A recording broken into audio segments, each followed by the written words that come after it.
ما مخلوعينش من هذا الماتش حيت فيه لعبنا معاهم، عارفينهم كيف كيلعبوا. الحمد لله حنا كنوجدوا ليهم، وكما قلت من الاول حنا ما كنخافوا من حتى فرقه.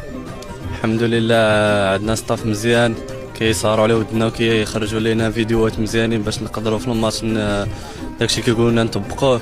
ان شاء الله غنطبقوه ان شاء الله غدا، وغنفرحوا الجماهير ديالنا والعائلات ديالنا كاملين ان شاء الله.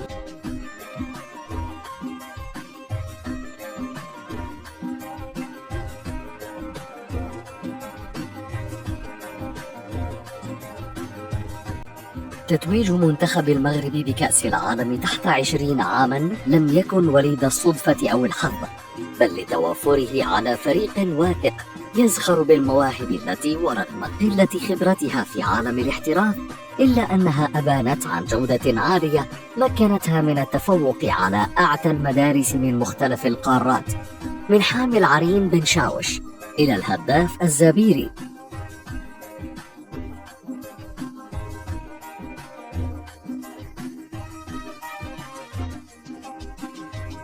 ياسر الزبيري الهداف الحاسم وصانع السعادة الذي لا زال يتحسس أولى خطوات النجاح مع ناديه فاماليكاو البرتغالي منذ انتقاله لصفوفه في صيف 2024، لكن يبدو أن وضعيته ستتغير بشكل أسرع بعد المستويات الرائعة التي ظهر بها رفقة شباب المغرب في المونديال، وتسجيله 5 أهداف توجته هدافا للبطولة، بينهم ثنائية تاريخية في النهائي أمام الأرجنتين.